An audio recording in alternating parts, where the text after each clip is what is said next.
Okay, the last few things that we need to talk about with experimental research. One is how researchers can describe data.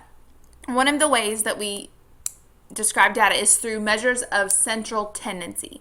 These are things like mean, median, mode. So with any given data set for a research experiment, we want to look at the mean scores. What's the average scores? What score falls in the middle? What's the median? And what's the mode? Which one occurs most frequently? We're also going to look at measures of variation. So we want to look at how much our data differs as far as the range goes. So what's the highest score versus the lowest score? And what we often do with measures of variation is we plot it on the bell curve. We want to look at the lowest versus the highest score. And through this, we're looking at something called standard deviation. So if you've taken AP Stat before, you are good to go. This is going to be a really brief review. If you have not, you might be a little lost at first, but we're actually going to come back and revisit standard deviation later on in the semester. It is important that you know what the bell curve is and what standard deviation is, but we will get through this together. So if you look on the right, you have the bell curve. Most things, scores, data will fall on the bell curve. Test scores are a good example. On this bell curve, we have IQ scores. So the average IQ score is around 100. You can see that it falls in the middle. This is our mean. This is our average. The standard deviation on this bell curve is 15. So you can see if you go up one standard deviation from the norm is 100, you have 115. 2 standard deviations is 130. 3 standard deviations is 145. You can also go the opposite way. If you fall 1 standard deviation below the norm, you're at 85. If you fall 3 standard deviations below the norm, you are at 55. And what this bell curve is saying is that the average population, our IQ for the average population, most people are going to fall somewhere in between 85 and 115, with 100 being the average. If you fall between 2 standard deviations above the norm, you're looking at a higher intelligence, whereas if you fall 1, 2, 3 standard deviations below the norm, below 100, you're looking at lower intelligence, sometimes mental inadequacy. So the bell curve is just a way that we can plot scores. If I took your first unit test scores, I would plot them on the bell curve, and it would probably look something like this. Let's say that the average test score for your Unit 1 AP Psychology test is an 80. So 80 would be in the middle. Most of you are probably going to make between 60 and 80, right? Or 60 and 100. However we do it, we can plot things on the bell curve. Again, like I said, if you're confused, don't be. We'll get through it together later on. Now, as far as experiments go, they have to be 2 things. A good experiment is both reliable and valid. Reliability, if a study is reliable, that means that the results are consistent over time. We can reproduce our experiment and we will get the same results on one day, we will get them on another, or from week to week or month to month. Reliability also means that results can be reproduced.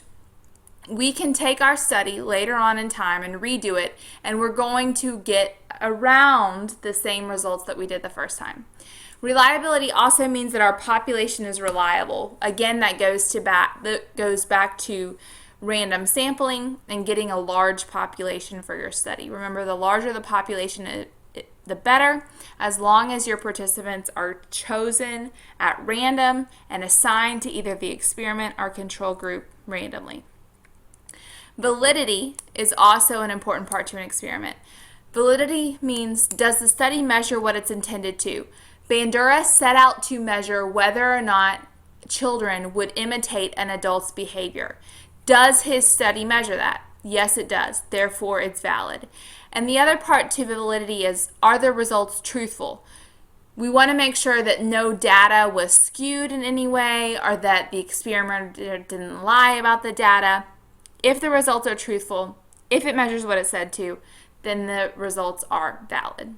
Now, a lot of what we're going to be talking about when we get to abnormal psychology is medical research. This is what we call clinical research. Anytime you are doing a study that involves clinical settings, administering medicine, or providing some type of treatment to a group of people, you want to make sure that your study is what we call a double-blind study. This is an experiment in which both the researcher, participants, and the research staff are blind to which group is receiving a treatment and which group is not receiving a treatment. So let's say that we want to study how well a new medicine affects attention span. We want to try to, we think that our medicine will help us pay attention for longer. That's our goal as the researcher, to study this medicine. When we give that medicine to the participants in our study, we, the researcher, do not want to know if we are giving that participant the actual medicine or if we are giving that participant what we call a placebo. A lot of times in medicinal clinical research, a placebo is just a fake pill.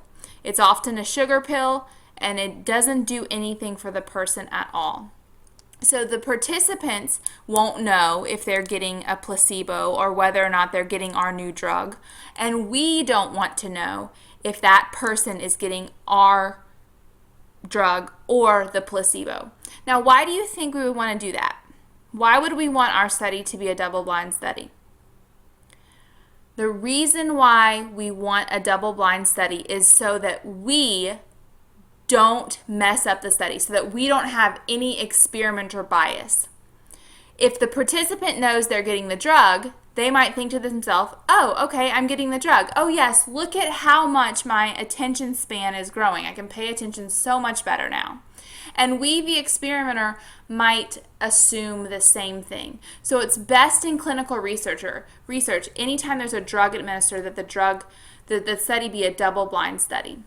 Again, a placebo is just an inert substance or condition which is given. You've heard of the placebo effect. It means that something is working even though you're not doing anything, actively doing anything to make that drug work or to make that condition work. Okay, so that wraps up our notes on experimental research. Like I said, it's really, really, really important that you know all the parts of an experiment, independent, dependent variable. It's extremely important for your tests and for the rest of the semester. I'm going to be posting some questions on Edmodo to help you guys review. And over the weekend, I will post some study guide questions on Edmodo to help you review for your first AP psychology test, which is on Tuesday. If you have questions, please email me. Let me know. Bye, guys.